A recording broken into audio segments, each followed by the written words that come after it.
Hey everyone, I'm DJ. And I'm Ish, and we're the hosts of The Pero Let Me Tell You podcast. So, what is the Pero Let Me Tell You podcast? Well, it's two lifelong friends from Miami discussing current events, news, politics, and pop culture. In a nutshell, we talk about anything, everything, and absolutely nothing, just like you and your friends. Look, with a healthy dose of Spanglish. And we interview the best Latin personalities around. Like actress Melissa Fumero. And don't forget Harvey Ying from What We Do in the Shadows. Oh my God, and Olympic gymnast Daniel Leyva. We got to hold his medals. Yes, we did. And then, of course, the one and only, my personal favorite dream guest, Gina Torres. An absolute goddess. But I mean, honestly, there's just too many guests for us to list. The important thing is we're always putting the spotlight on the Latin community because we truly do believe representation matters. Así que check out Pero Let Me Tell You podcast on all podcast streaming platforms today with new episodes dropping every Friday. And I really mean every Friday, people.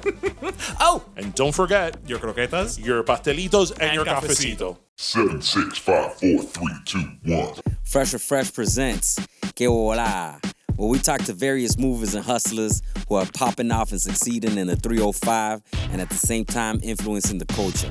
I'm your boy D Fig. Holla at your boy when you see me in the street. Ew. Yo, what's Gucci, Lucci?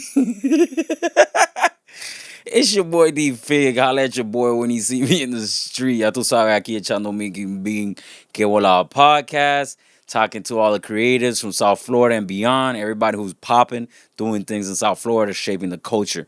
In this particular episode, we sat down with Raul Hernandez, an up-and-coming comedian out of Dade County, Dade County Comedy. That he's running that, he hosts, and he also is a comedian, more on the PG side, but this is a good episode, very insightful for up-and-coming comedians and creatives in general. I hope you guys enjoy this one, and yeah, man, I don't want to take up any more of your time. Let's get into it, all right? Listo! Like Lil Jon thing going on there. It's pretty awesome. Lil Jon! Hey! All right. Dime. So we in the mix. We back in the Que Bola podcast.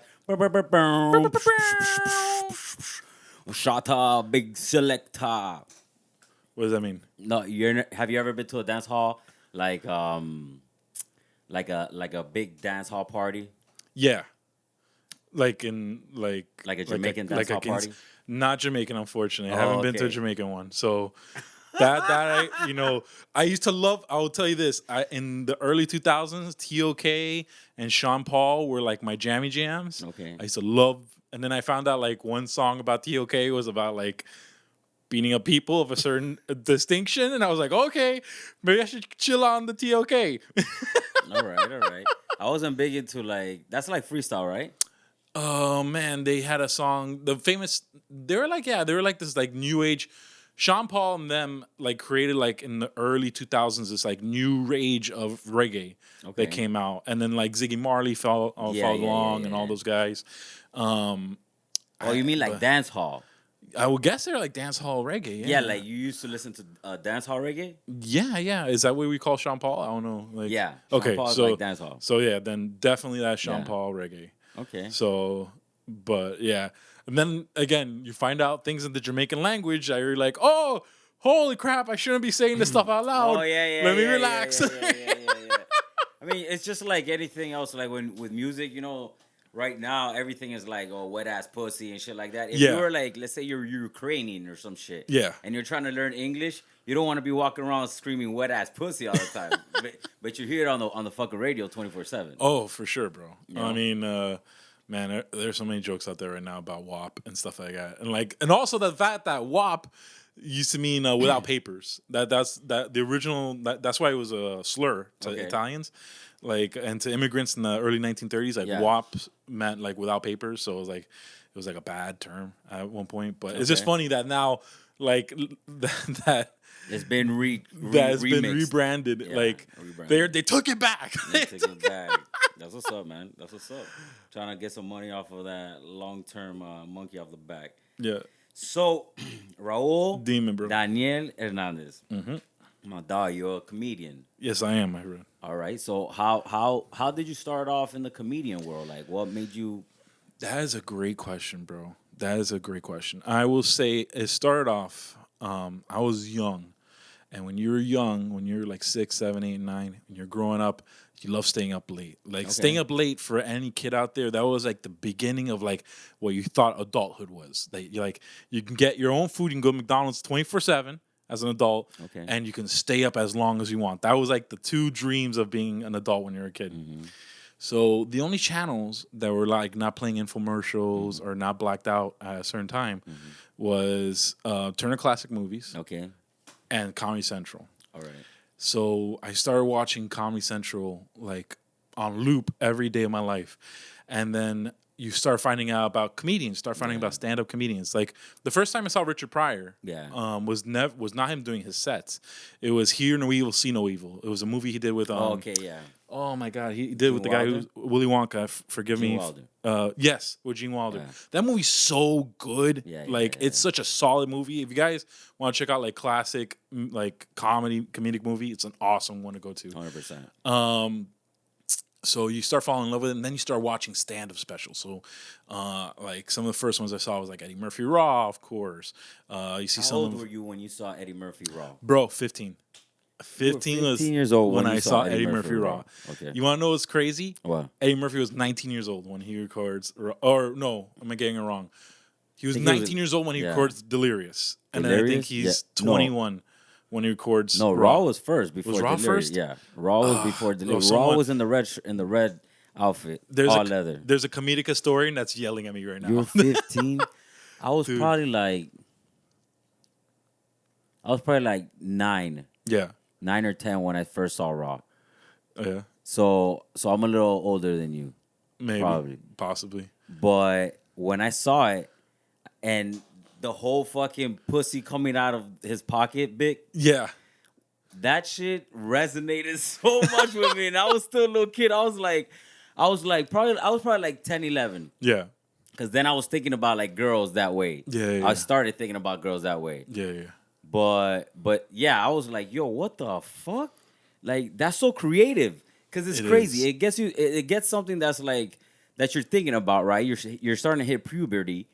But then he flips it with a creative flip. Like, you could actually, like, if it's a possession that's like walking around on the street, like, you could pick it up. It's. I was like, yo, what? That was intense. It's bananas that he was coming up with all these stuff. He was in SNL. He was coming up with all these great, like, historic bits. Yeah. When he was in his teens, bro. Like, it was bananas.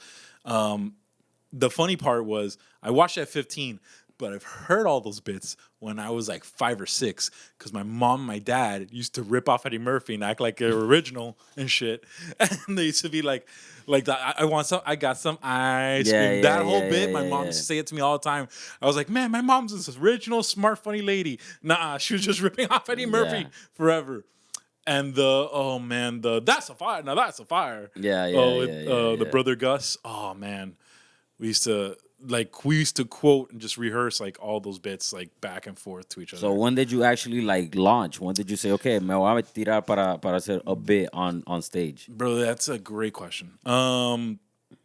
So and back in like 2015, 2016. All right. So my later 20s, I started doing a lot of podcasts. I started doing a lot of podcasts.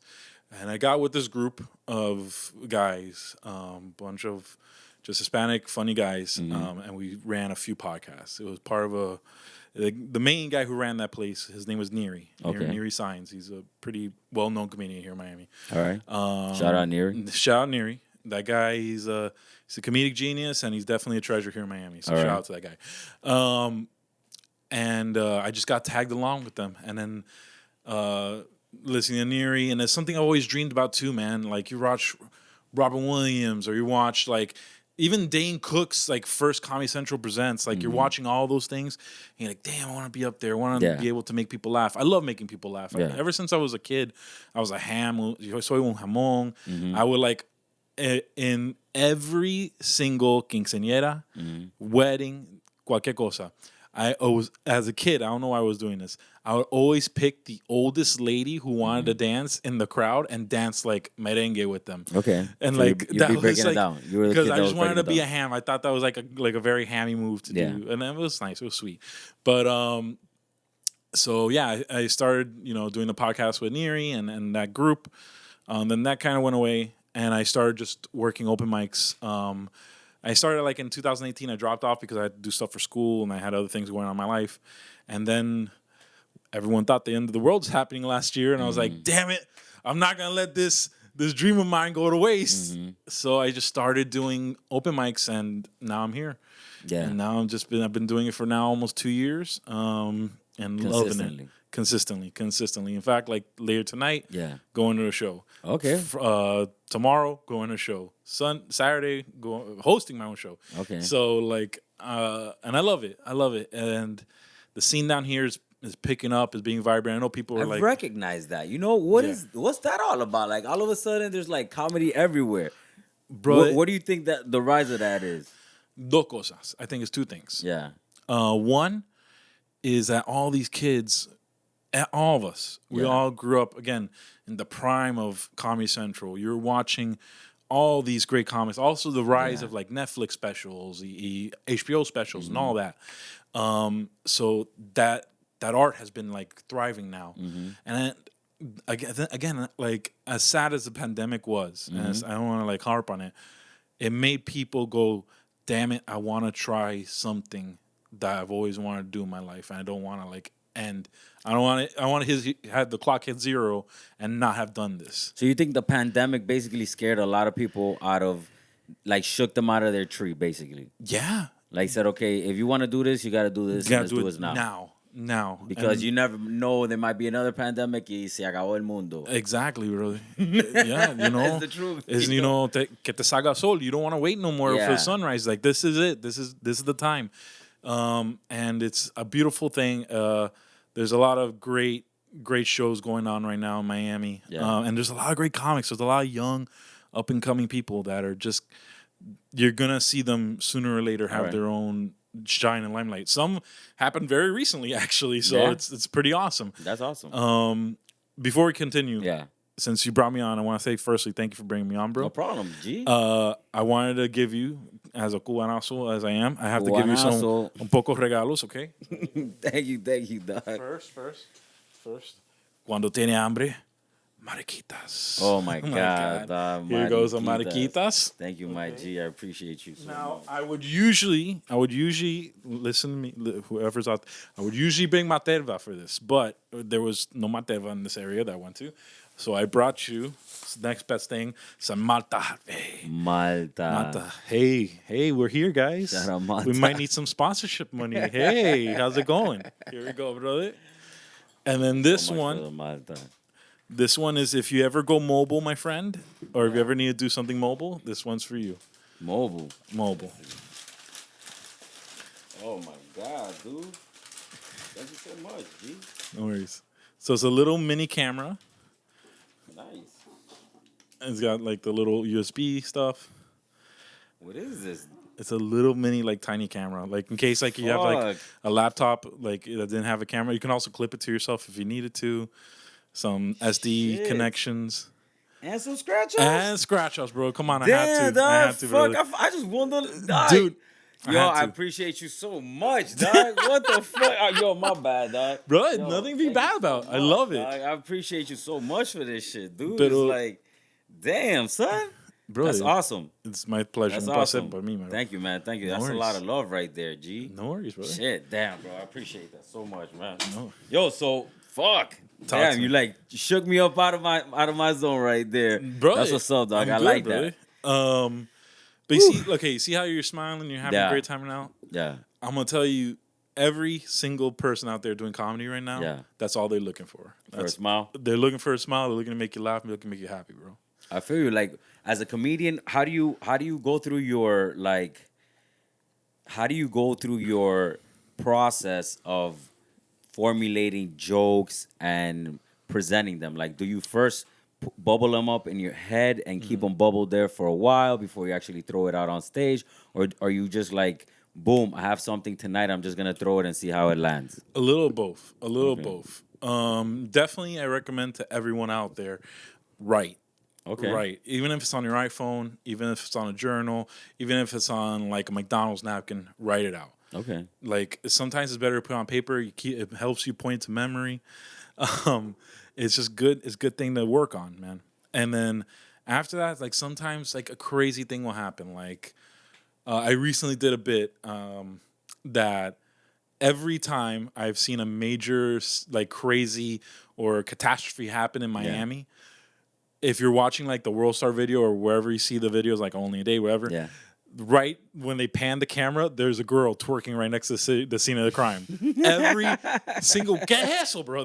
What is that? There was a fire on A1A over Memorial Day weekend. Yeah. They literally, so the car's moving with the camera, and right next to it, dos niñas just twerking their ass off. I mean, because the thing is that whenever you're in Miami, right? Yeah. As a tourist or just as a crazy thought, no, like you see a camera, you feel that's an opportunity for you to get some camera time and twerk that ass. You know, I mean, that's my assumption. You know, So, I mean, what else could it be? G? I don't know, bro. Like, I'm starting to think. What I was thinking, it was an omen. You know, like so omen. if a girl's twerking nearby, some bad shit's gonna happen in the area. So I'm just Damn, advising. so like then you're trying to tell people to run away from the twerks? No, I'm advising. Listen, ladies, love it when you twerk. I really do. I don't know which camera to look at right now, but I love it when you guys twerk. But hurricane season is right now. So if we can hold off until November, like do not clap those cheeks until November, we're good. Why, man? Like, I think right now I would say the opposite. Ladies, like go out there and twerk in the hurricane and see how many asses. I mean, hey, first and foremost, everybody has to, take their own responsibility for their own liability, whatever the fuck. But outside of that, bro, go out there and twerk that ass, G. Bro, it reminds me, have you ever heard that story of the viejo in, I think it was Largo, that he decided to tie himself to a tree during a hurricane? No.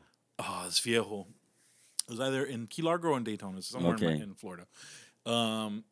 It was like we were having a Cat 5. It was about to hit us. It was back in like the late 90s, excuse me. And he was like, I'm going to tie myself to a tree. I'm 65. I want to prove that I can withstand the pressures and the winds of a hurricane. Ron White has a great bit about this. I don't know if you ever find Ron White. And that just reminded me of it because it's not what the wind is blowing. It's not that the wind's blowing, excuse me. It's what the wind's blowing. It's like a camion. It hits you. You're not. It doesn't matter how good condition you're in. Yeah, you're gonna get smashed, dude. I mean, yeah, but that's working omen. That's just funny, dude. I could totally see like a bit with that, like a twerk omen bit. I don't know, like with a reporter. It's like it's like the Jaws music of like Miami catastrophes. Yeah, it's like yeah, I feel you. Like the Jaws music of the. So just like imagine a girl's ass just going slowly up and down, and the more it twerks, the more dangerous it is. Oh yeah, bro. It's like the. What's a game when like something's hot and something's cold and you're trying to reach like hot potato? Like hot potato. Okay. So it's like, oh, we're getting hotter. Oh no. Yeah, like hot potato. So hot it's potato. like someone started putting on like EDM music from like the 2010s, like some early what's this guy's name? Like Dead Mouse or something. Oh, okay. And then like we're getting to 2015. Oh wait, oh crap, we got Daddy Yankee. Oh no, it's getting a little faster. You're making me thinking like sea level rise, dog. That's what that shit feels like. And then all of a sudden we get to Bad Bunny. We're like, oh my god, everyone run! Damn, dog. I hope that shit never fucking happens, bro. Like, yo, but that shit is crazy. I feel you, dog. Like Cardi B and Nicki Minaj cannot be in the same area in Miami. They can't twerk in the same vicinity. Like that's gonna cause like a Cat 5 hurricane right there. Man, that would be a really good cartoon. Like where the twerk would be the actual power. Yeah. The power of the twerk. By the power of the twerk, it's like I command thee. It's like a super soaker. Like the more they twerk, the more powerful. The more powerful it is. Is. Like we need more twerks, ladies. Like twerk it. Damn, it's like them on a hamster wheel of twerk. Damn, son. That kind of reminds me of the Thong Song video. You remember that shit? That shit was crazy. Time out, bro. How about how do you feel about like as a comedian? The way that comedy is right now, do you feel you have to censor yourself? Like, do you think like these jokes, like the pussy falling out of your pocket and like and other things that were done before? Do you have to like skirt a line, or how do you feel? Do you feel todavía you throw it raw? How is that? It depends, man. It really depends on the audience. I usually recommend to anyone out there before you go up on stage, Yeah. like feel out the audience. You can feel out the audience by being in the audience. Like you can see like what jokes are working, what jokes are not, like how the audience is responding and stuff. So you could Man, find but- an audience that's down for some Oh yeah, like provocative shit. oh yeah. I will tell you, one of my favorite spots in all Miami is Taurus. Okay. In the Grove, and I love going up late night because it's really people who are there. They really either want to hear a joke or Yeah. they do not care. Yeah. And to get that crowd to laugh, and you can say some horrendous shit, Yeah. like Stupid shit. some stupid, like ridiculous shit. And I love it. I love Yeah. that. Like if I just get one person in the back to laugh at Yeah. like my horrible story, Yeah. I feel great. Yeah. I don't know, man. It's a weird time. It is a weird time for comedy, but I don't say you should be afraid of comedy. It's not time to be, as a comedian, to be afraid. It's just a time to work it out, and just the number one rule in all comedy, no matter what, it's just you're trying to get a laugh. Yeah. You're always trying to get a laugh, and Yeah. that's it. That's. I mean, What are the things that influence you to like write jokes though? Like what are the things that you find quirky and funny? bro? Just we live in Miami. I feel you, dog. Like we live in a generally quirky, weird society. We live- 100%. I agree with that shit 100%, Bro, dog. It's wait. weird as fuck out here. You can have the best Mm-hmm. tacos in the world, in not far from here in Homestead. Yeah. And then literally like probably 10 minutes from your place right now, we can have the best Jamaican patties of all time. Yeah. Like it's bananas. Like we can have all the best foods in the world. Yeah. But also, the Grove is a great example of this. Like you're near huge affluence, like crazy high rises, and then all it is just crossing Grand Street. Yeah. Boom, and you're like You're deep into you're like deep in the hood. the hood. 100%. Yeah, it's like that, and that in itself is really funny. I mean, just, it's that diversity of like, first of all, the diversity of the community, right? Yeah. But then the inequality of income is like this double. It's like this double pool of shit, and then on top of that, it's like it's so many. It used to be a very like Latin influence, and it still is very Latin influence and Latin American influence. But now I'm starting to see a lot of like European, a lot of Americans, and a lot of like Russians that are moving down to South Florida too. You know, so it's like now the actual soup is getting a couple more spices. Mama Claudio is Mama Clau, my cosa. You know bro. what I'm saying? Tremendo like mondongo, dog. But that's good because then you get like some crazy ass. Yeah, like- but it is like crazy mixes. shit. Like a shitload of. The other day I was at this place and there was a shitload of Brazilians. Yeah. Like they rolled in like a gang, dog. It was like 30 of them motherfuckers. They To all the came bone, in- bro. Yeah. Oh, I will tell you right now, Doral is dominated by a population of Brazilians, Venezuelans, and like just a lot of South America dominates Doral. It just happened that way. The reason I know that is because I used to work next. I was working in Doral for a decade. Yeah. And because of my name Yeah. and because of my complexion, They thought you were they Brazilian. thought I was Brazilian. So Yeah. I had to learn Portuguese. Get the Bro, fuck I outta had to here. learn Portuguese. I had to be like, oh, tudo bom? Oh, peixe muito grande. Yeah. Like I had to learn a lot of different just verbiage and stuff from Portuguese people. Not Portuguese, Brazilian people. Yeah. But yeah, it's bananas, bro. Like, Yeah. Like Miami is definitely a town. You have to be. I hate saying this because there's like some people out there are gonna be pissed off at me saying this, but like, Fucking say it. you have to be bilingual. You have to be fluently bilingual in this town, and you have to be understanding of at least 3 languages.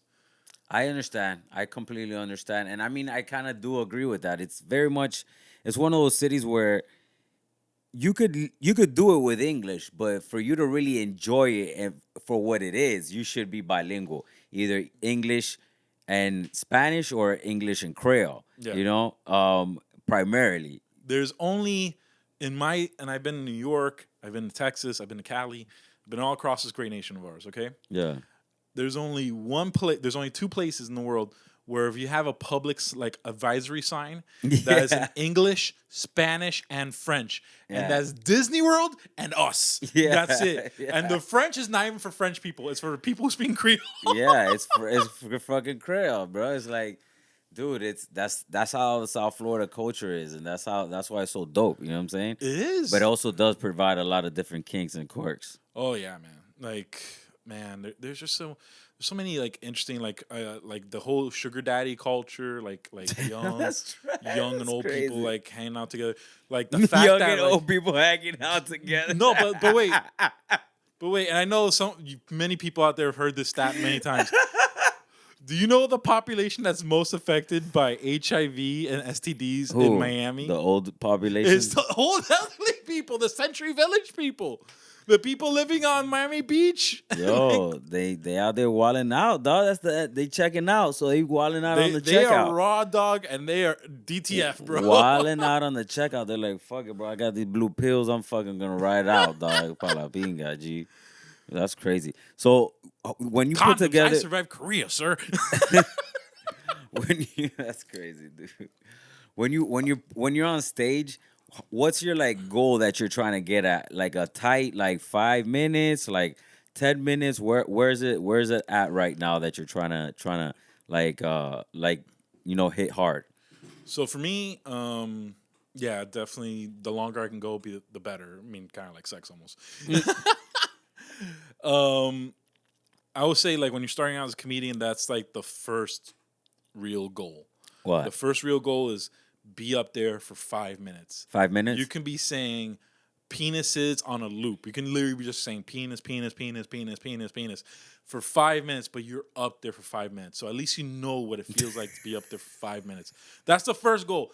Any starting comic out there, your first goal, 5 minutes. Like, it doesn't matter. You can bring a yellow book up there with you and just start reading like the H's if you wish.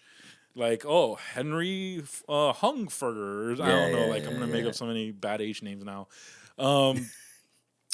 But that's the starting point. And then from there you build. You're like, okay, now I'm going to try and really work for a laugh. Then I'm really going to try and do like a solid bit. Now I'm really going to try and do a full set. And it grows. It just grows. That's why some of the best comedians start really young. Like super young. Eddie Murphy we were talking about. I think he started like when he was 9 or 10. Like his mom took him to open mics. Dave Chappelle famously started like when he was 12 or 13, and he started on a crazy bananas. Like, so he started off in the DC Improv, if I'm correct. Yeah. And on that same lineup that he was on, Ellen DeGeneres was starting, and Patton Oswalt was starting. So that's bananas. Like those are 3 Hall of Fame comedians. Take it how you feel about any of them, but like those are 3 Hall of Famers on that same squad in DC Improv. That's the bananas. But it's like that. Yeah. I mean, it is like that. Comics that have come out of it that are very successful. Scott Williamson's one I can think of. Even Florida in general, like Jim Brewer came out of Tampa area. What's that guy without the shirt? Bert Kreischer. Yeah. He was He's an a big FSU Florida student. State fan. Yeah. He went to FSU. Yeah. That guy's a baller, man. Every time, all I hear about that guy is great stuff. Bert, hey, how you doing? My name's Raul. Hope you listen. Shout out Bert.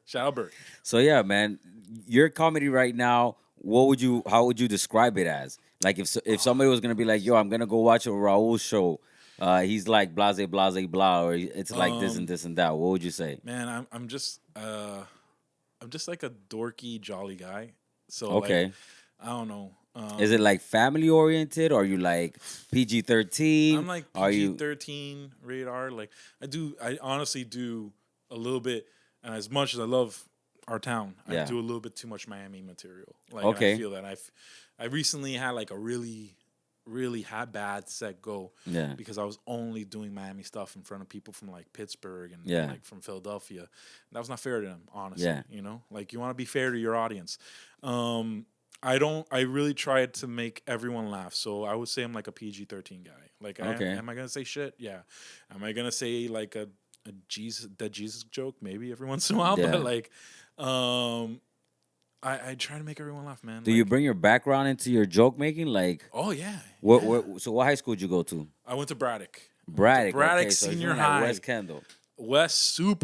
Tremendo West Kendall here. Okay? That's like, yeah. That is the. Well, is that West Kendall? Yeah, it is, right? I think Because it's like Bird and like they, Westland. man, I want to say they consider 140.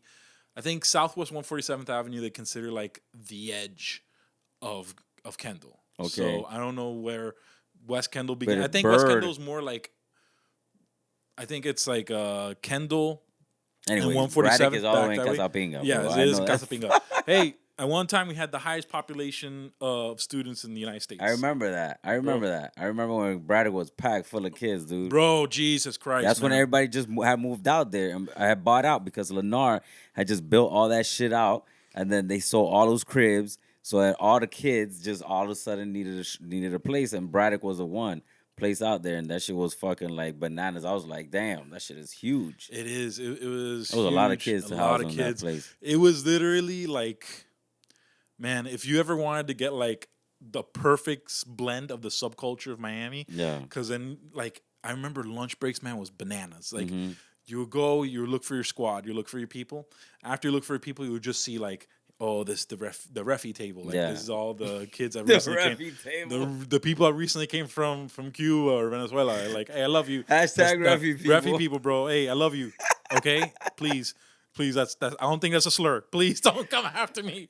But Is that a slur? I I even hope know not, that. bro. Please, I mean, please, please. hope I haven't not, even got this started yet, bro. motherfucker Please. This motherfucker said, I hope not. Let me just. I apologize for the racial slur I said recently. I did not mean to say. Okay, so there was the refy table. So what about the then nerdy you had- table? Or the band table? Then you had like a band table, but then you had Athletes. like a Haitian table. Then you had like Okay. a purely Nikas. like Nika, Yeah. a Nika table, Nika like table. straight fritanga table. Okay, you smell fritanga when you used to pass that table. bro. Let me tell you, Bro, Okay, you talking about fritanga, hashtag caña brava, dog. Oh yeah. You ever been to Caña Brava? No, brother. Oh my god. I have some bro. fritanga spots. Let me tell you, dog. I've been rapping Caña Brava on my podcast for a minute, dog. They don't never even give me a discount out there, but I still go out that motherfucker. It's good as fuck, dog. Bro, there's a lot of nice. Another thing about Miami. Northwest 7th and 27th, right off of 27th. Oh, check it out. Yeah, it's really good. If you ever want some fritanga, Yeah. that's primo. How do you feel about fritanga. the queso, bro? I'm like, I in the love middle about the queso, man. Every Queso once in a while, frito, I get like the queso frito that's like a little too chewy. Oh yeah, I don't it's like a little that. I too mean, but rubbery. that's because it's not.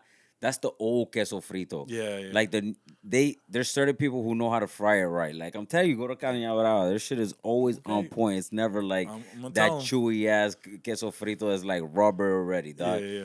That shit is like oof, no. Pero but going back to like my high school lunch. Yeah. So yeah, you have like a Cuban section, you have like a Puerto Rican section, you have like Yeah. it was like a stray set. And then you had like the kids they brought from Carroll City or the pork and beans. And, All right. And like it was like interesting, man. Like it was such like an interesting mix of people. Like it was badass. Like I mean, not now. I'm talking up high school. Like high school was a great time for me. Yeah. No, it was not. It was. Yeah. What group are you part of? Oh, I was the really dorky, really shy kids who also played offensive tackle. That is my group. Okay, I feel you. I was the offensive tackle that went home immediately, did my homework, and watched Dragon Ball Z. That's my group. Damn. Whoever So you play falls into football? That squad, yeah, bro. I used to play football. I was not great at it. Yeah. I did start eventually, but I blew out my ankle. Bad. Yeah. And I love football. I still love football to this day. Yeah. But like, the thing is, I'm a decently sized guy. Yeah. But when you see like an actual Yeah, person like that makes the offensive, NFL, like I They're remember, huge. I went to see a UM game. Yeah. And there was this center that played for UM at the time who I fell in love with. Man, he was a Cuban kid. His name was something Rodriguez. Oh man, it's killing me. Who? Rodriguez was his last name. Joel Rodriguez? Maybe it was Joel Rodriguez. Maybe I don't remember it well, but he was an awesome. Like it was Yeah. great seeing like a Hispanic guy. Yeah. On like the 2000, I think it was like the 2003 squad when they had Walter Payton's son and stuff Oh like that. yeah, man. Devin Hester was on that squad. Wait, Romberg. Brett Romberg was on that. Brett Romberg was on that squad. yeah. Yes. Damn, man. No, ya se me olvidó. Bro. So yeah. I remember I saw him coming out of the tunnel because it was me and a bunch of them. We were in JV at the time. We were waiting. Like the game just let out. They just whooped. I think they destroyed Temple at that time, and they're walking out of the tunnel. And I remember seeing him. I was like, Rodriguez! Like no one knows the center, but me being an offensive tackle and the fat fuck, I was like, oh, this guy's my hero. Yeah. And it was like, and he was coming out. He shook my hand, bro. I remember him grabbing my hand, and like.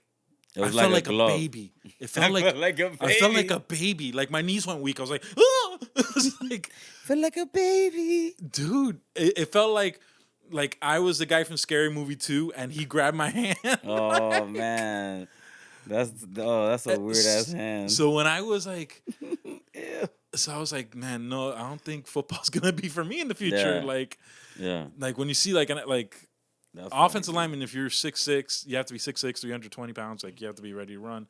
Like, but I love playing football. Don't get me wrong. Yeah. I love playing football. So you feel that you've experienced the different communities in South Florida, and you know a little bit about them. Do you bring them up on stage with you when you make jokes? Oh hell yeah! Like Homestead is one of these communities I talk about sometimes. Homestead is cool because like. The people down there, like them holding a gator in their hands, that's like a Tuesday for them.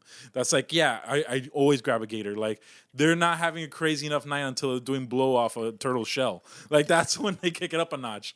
Yeah, Homestead is different, dude. Homestead is, and Florida City as well, because it's like Homestead and Florida City are like brothers. You know?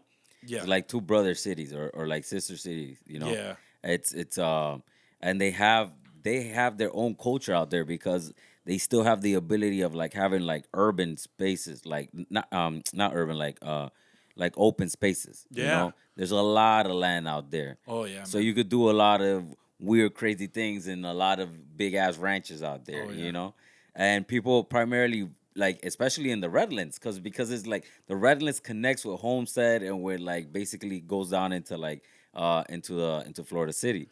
People forget that half of the Tiger King documentary takes place in Homestead. Yeah. In fact, the first shots that take place in that documentary are out of Homestead. Yeah. Like, that's how crazy should be Miami going wild is, but also Homestead is. Like, what's his name? Oh man, the guy with all the tigers who lives in Homestead, who came out in Tiger King. Bro, I know his name's something Manny. Manny, yeah. It's like, bro, shout out the alligator, not the alligator, the animal guy, Manny from. Manny Puig?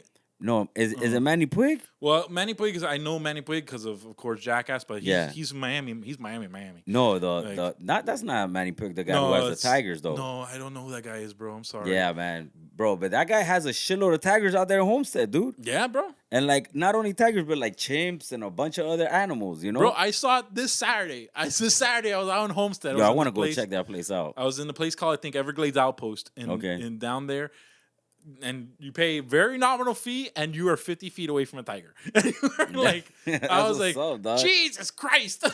Like, it's bananas, but that's Homestead. Homestead's just like that. Homestead's just like a bunch of these eccentric, really interesting people down there. Some of the best Mexican food you're ever gonna have in your life is in Homestead. Like all the food trucks down there, all the Mexican spots down there are baller places. But yeah, like I definitely incorporate like a little piece of like every part of Miami culture because I've lived in a part of Miami at some point. I've lived in South Miami for like 2 years. I lived in Homestead for like 3 years. I lived in Kendall for most of my life. So I've been around. I've been around Miami. Up and down. Have you ever lived in North Miami? North Miami, I used to date a chick that was in North Miami. Miami's pretty baller. If you ever want like fire, man, we're just name dropping, bro. I hope you get ads. I really hope we gotta get que bola ads, okay? We gotta get fresh ads, please. But if you're ever in North Miami and you ever want to hit up a fucking fire sushi place, it's called Katana. Mm-hmm. They're a sushi boat place, but they're like Zagat rated. They are hardcore sushi. So I recommend if you're ever in like North Miami area, like that's a spot to hit up. That's what's up. That's for your Miami vacation. That's a little side gig. There you go, right bro. There. Man, we should sell like a little vacation guide. Man, I'm down, homie. Did that just happen? Bro, I'm about it. We could do some vacation guides and fucking do it for your Miami vacation. Dude, I've always wanted to do like a double-decker bus tour of Miami. Oh, bro, I've with a been mic. looking for somebody. Look, I've been asking God, and God just provided. Straight up, dog. I like that. But like, I will let you know, I'm not gonna make Miami sound great. Like, I'm gonna be like, we're gonna be driving down Kendall. I'm gonna be like, okay, this is King's Court. This is where half of the murders in the Cocaine Cowboys era happened. Yo, straight up, like I was going through Kendall the other day. For some reason, I was going to a friend's house who lives out in West Kendall. I don't really go out to Kendall too often. Yeah. But I was going down the Kendall Drive, and I had gotten off of the 836, right? Yeah. And I'm looking at the architecture, and it's like weird as fuck out in Kendall, man. Bro.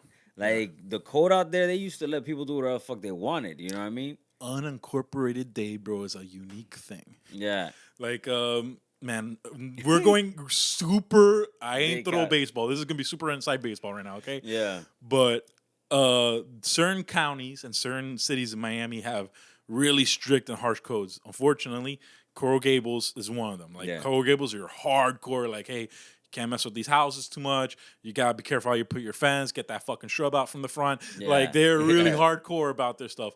Other places are not so hardcore. Two of them we just named. Yeah. City of Homestead. Yeah. And unincorporated Miami-Dade, which includes Kendall. Yeah. Yeah, that's just crazy, dude. That's just nuts. But yeah, that's That's how Miami pops. That's how Miami goes, bro. Like, I love, like, that's what I love about Wynwood. Wynwood's like, hey, we're gonna put a bunch of factory warehouses up, but we're gonna paint them every fucking color you can imagine to make it look beautiful. Like, I mean, that was actually the fucking bro. I remember how Wynwood came up, man. Wynwood Damon. was just a bunch of shitty ass like streets. The streets were fucked up, and it was just a bunch of warehouses, and people were just like out there, you know, living their life, doing their thing, trying to make their money, and then what the people graphers used to do is they just go around and bomb all those places. And then that's what started Wynwood. When they started bombing all those places, there was this one developer who like basically caught eye to that, opened the Wynwood. It's not Wynwood Tavern. It was Wood, maybe? no, not Wood. The Wynwood Walls? Wynwood Walls? yeah, where the Wynwood Walls is. Okay. It's still there. Yeah. It's probably like the establishing place. And then place Joy's right next door opened up, and then Wood opened up, and then that's it. Everything just like started when Art Walk started, and people would just come to the first Art Walk and walk around through like galleries, which were oftentimes just empty warehouses, which is like art on the wall, and they'd hand out like liquor, and people would just come around and drink. And that's really what popped off with Wynwood. That's how Wynwood like came up. Bro, I haven't even thought about like how much Art Basel and like Art Walk really created those two spots. I never 100% because it was a place for you to go drink and walk. Like it was something else. Because remember, back in the day, there was like Coconut Grove had shut down, so you would only have to go to like fucking like South Beach or something like that, or like Sunset Place. Yeah. Oh, that Sunset Place is nice. Sunset Place, you had a lot of days at Sunset Place, huh? Oh, bro. Okay, so, man, we're going again. Really, man, if you're not from Miami, you're going to hate this podcast so much. This podcast is all about Dade County and represented. So everybody who listens to this knows about Dade County or loves Dade County. You know what I mean? So there are two major pub crawls back in my day in the 90s and 2000s for Miami. There's two major ones. One was like the Sunset Place walk, which is basically Irish Times, Boogies. What else was around there at that time? The Town, Raw Sushi used to be there, but now they're all gone. Like half those places, like Irish Times is gone. Like that was a sad thing. And then you would usually end the night you began the night at Titanic, which is in South Miami, and then you either hit up like Miami's Best Pizza, or you would do like another thing in the night. The other major bar crawl was the Grove. So you either began or you ended your night at Sandbar. And then you would like circle around. You go to like Barracuda's. The Tavern one was still there. Mr. Mo's, which God, they really need to do something. All those things have been shut down. All of it. Sandbar just opened up the other day. Sandbar's open. I saw Sandbar's open. They tried that bar rescue guy tried to save it, and they changed it back to the Sandbar. But like And then you also had was it Wet Willies or Fat Tuesdays? Oh yeah, Wet Willie's was there. Wet Willies. It was Wet Willies. Fat Tuesdays was in the middle, but Wet Willie's was out by Commodore Plaza over there by like where the Improv used to be. Yeah. You remember that Improv? Yeah, man. Yeah. I saw Joe Coy there. I think I That saw Improv was Gabriel so Iglesias. good, man. I don't know why the fuck they shut that shit down. I remember you'd be able to go out there and buy 2 drinks and that was it. You didn't have to pay no cover. No, I know, but it's one like go through the Grove now and you'll see that clearly.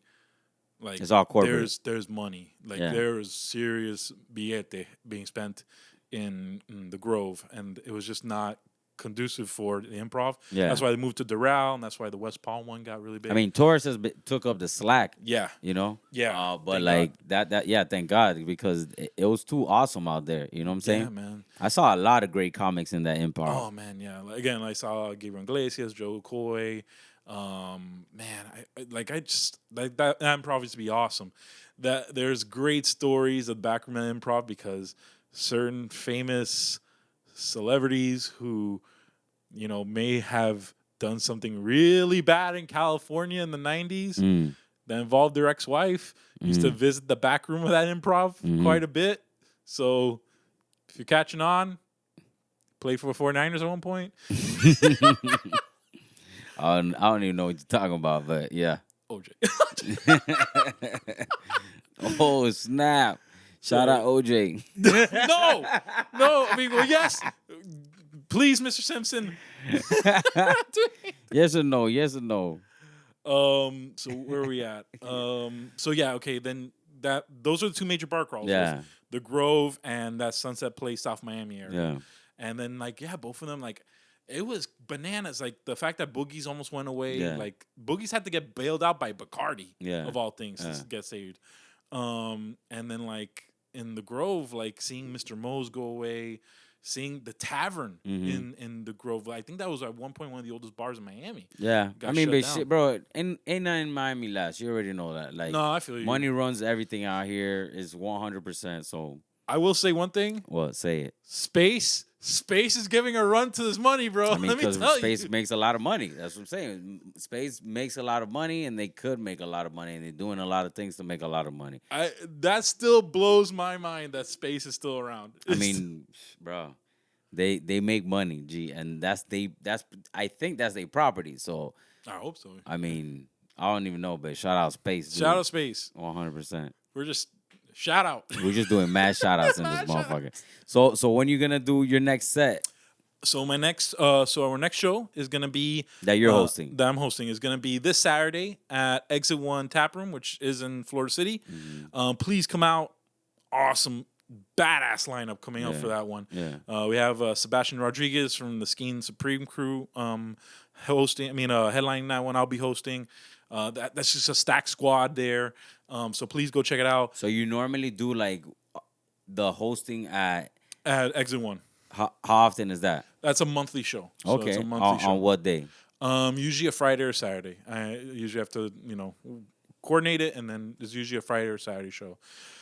Besides that, other shows I'm always at is going to be Taurus, of course, on Thursday nights. Tonight is Wednesday, but I think they usually do on Wednesday night. Focal Brewery, Where's that? which is down near Little Haiti area. Okay. Focal Brewery. There's actually a really awesome spot. Sergio, I think it's Sergio Martin. Forgive me, Sergio, for getting your last name wrong. Yeah. But like Sergio runs that room. Is an awesome guy. Oriel runs Taurus. And then there's just a bunch of comedy. Literally, guys, I would recommend just going either to Yelp or to Eventbrite and just typing in comedy in Miami, and you're gonna see all the spots. But all like the, for people to for comics to like come together and write together. yeah. Is that something that's how do people feel about that? Is that something that like you might take my joke or we came up with the joke together so I can tell it, or like how do people handle that? Man, that's a great question. I think, man, there's only a certain amount of time before someone's gonna copy your joke or do like a tag on your joke, or they're gonna just alter your joke in a different way, kind of make it their own. It's really hard nowadays, like to be purely original.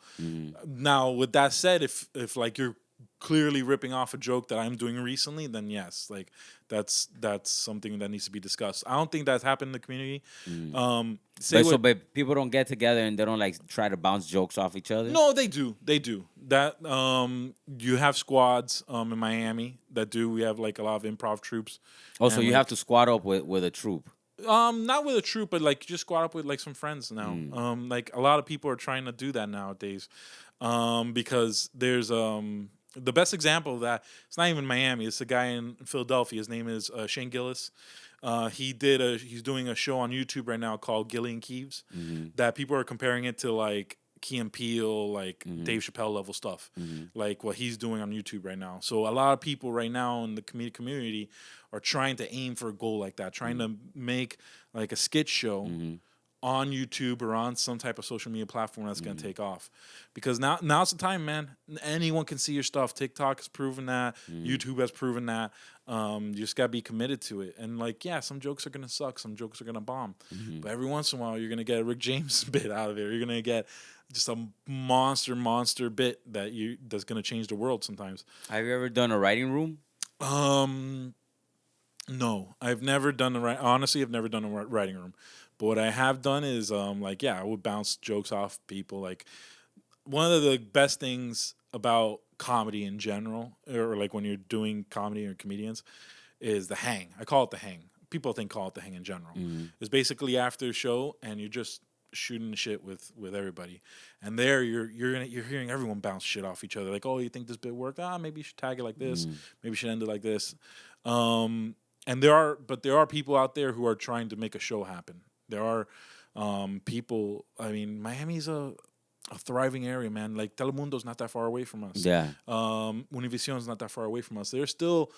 I'm one of those people. There you go. There you go. So like, yeah, man. I think if I don't feel like I'm a great joke writer. I feel like I'm mediocre, honestly. Okay. I want to get better. I always want to get better. But there are guys out there that are way better than me, and they are looking to write, and they are looking to. Some people are comfortable like that. Like you see that with some comedians. Like some comedians, you can tell like their bits are amazing, their jokes are amazing, but they don't like performing them. And like some of those guys like just being in writing rooms, and that happens a lot. A lot of comedians are like that. A lot of SNL, like the funniest, like Dave Attell is a great example. Shout out to Dave Attell. God, that guy's a godsend. Some of the best times in the 90s, like the SNLs in the 90s, like when Will Ferrell was coming up, Chris Kattan, even Chris Farley. One of the major writers in that room was Dave Attell. Yeah. Like everyone forgets that part. And like Sarah Silverman got her start because of a lot of the shit that Dave Attell used to write. Yeah. Like a lot of great comedians, sometimes you never see their face.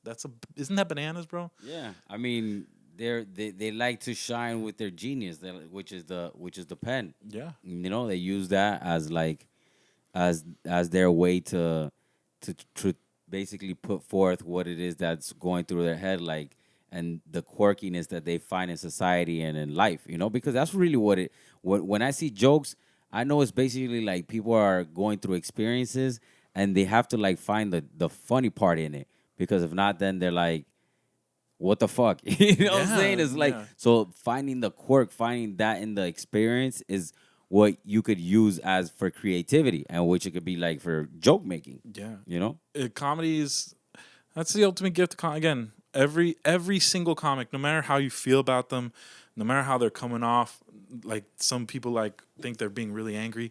No, a lot of the time they're just they're rigging up, or they're trying to get up to a punchline just to make you laugh, just to make you happy. And like that's something that's so noble. Like you know, how do you feel about political comedy? Excuse me. Political comedy? I like it just like everyone else. I feel like we went through like a renaissance period kind of political comedy. Like a lot of people were doing it at one point. I'm not saying you shouldn't keep doing it. I'm just saying like there's other things to talk about, man, than politics. I think right now, I will tell you this, no one gives a shit about politics right now. Like everyone's like, hey, can we literally just came out like probably the most political time in our lives. Yeah. Can we like take a reprieve? Can we take, and I could be wrong. Again, that's my personal opinion there, but like, you feel that it's been tamped down. It's like it's time to like relax. I think we're coming to an age of like where we're gonna see like really expressionist comedians come out, like how Jim Carrey was in the beginning, or like how like Robin Williams was, like Bro, I these love really Jim Carrey at the beginning. acting And out Living like Color was skits, one of my favorite shit. dude, and he posted something awesome the past few weeks about no one gave him a chance. No one gave Jim Carrey a chance. Like he performed, he auditioned for SNL. He didn't get in. Yeah. Like he tried to do stuff in like these improv troops in Canada. Didn't really work out. You know who finally gave him his chance, bro? Damon Wayans. Damon and Keenan Yeah. Ivory Wayans, bro. On In Living Color. Bro. And then he did Fire Marshal Bill. He did all that shit. bro. And that shit was the funk, homie. Like the funk. Oh, dude. That was the real funk. Let me right tell there. you, I know we give love to Eddie Murphy, to Chappelle, to Pryor, but in there, in that grouping, we really need to start considering Damon Wayans and the Wayans family. Yeah. And like how important their contribution is The comedy. to comedy, bro. Yeah. I'm like, Gonna Get You Sucker, one of the best movies Dude. of all time. I love that dude, shit. don't drink gin juice in South Central. Oh my God. Yeah, don't drink it dry. Don't drink it whatever. Oh, don't be a menace while Be a menace drinking to society while drinking your juice in the hood. South Central. Or yeah, Shit bro. like that. God, that was so. I used to quote that movie so much. Yeah. Oh, God, I'm gonna watch that movie tonight. Yeah. That's how much I love that movie, Facts, bro. bro. Facts. So, Demon. if people want to like reach out to you to try to do like some collaborations, are you open for that? How do you feel about that? Of course. Yeah, always, man. Like writing a skit or writing a bit, I'm always about it. I'm not the best. But what I can guarantee you is I'm gonna give it my all. All right. And I So wanna where make can they reach out to you? Follow me. Very simple, 6 letters on all social media. RDHITO. It's literally RDHITO. RDHITO. RDHITO. RDHITO. RDHITO. RDHITO. On all social media. Yeah, RDHITO. That's what's up, man. Thank you so Done. much for, coming through, talking to us, letting us know how you feel about this comedy game, how you're in South Florida, how you putting it down, how you representing through your vision of the South Florida culture. Yeah. I mean, it's dope. You know what I'm saying? How South Florida comes together, and it does take like wills to get up on a stage and tell jokes about your own people. You know what I'm saying? Bro, let me tell you, I feel the same way about anyone who spits bars. Anyone who's freestyling. Like a rapper? Bro, anytime, like, if I, like, have a brain fart, like, I'm terrified when I'm telling a joke and I have a brain fart.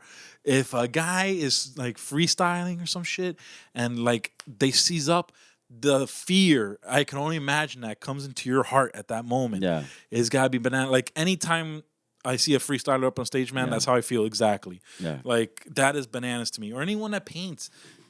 Anyone who's not drawing stick figures out there and is like some of these murals on Wynwood walls are bananas. Are like awesome. Like, bro, they're I got three-dimensional. these 2 friends of mine, Disum and Dreps, and they are like phenomenal with like face murals and like basically murals in general. Yeah. They combine what's called like real graffiti, like show graffiti, with very beautiful lines and like conjured like painting style with cans on murals. You know, that combination is ridiculous, and it's like I see that now. It's like, yo, this shit is the new art. You know what I'm saying? Like 125%. Like I would love a piece like that. You know, that combination. That's something that my generation, which is you and me, are considering art and like fine art, because that's what we like. Back in the day, it was something else. You know what I'm saying? So it's like it's a combination of all those things, and you do that when you get up on stage. You know? I appreciate that, bud. So like, yeah, thank you so much for coming on and like talking to us about it. You know what I'm saying? If you're an artist, man, this is the time to come to Miami. That's all I'm gonna say. Yeah. Like, it's here, Austin, New York's starting to blow up again, but like, I think we're gonna see a crazy renaissance soon of art In Miami? bro. I hope so, man. And I hope the city like is listening. I hope the city like helps us out, because we need some of that. We need some funds to be able to like help the up and coming, not even comedians, but just like artists and everything, because that brings so many different opportunities to the city. You know? So many different city opportunities. City opportunities. City opportunities. But thanks so much for Brilliant. once again for coming on. Thank you for having me. I appreciate your time. Hasta la próxima. Y'all people already know what it is. It's the Que Bola podcast. Thank you guys for listening. If you liked it, please share it with your friends. If you hate it, share it with your enemies. But just share this motherfucker. All right? Yes, and love and peace and croquetas, por favor. All right, bro. There you heard it, man. Thank you so much, Raul, for coming out, man.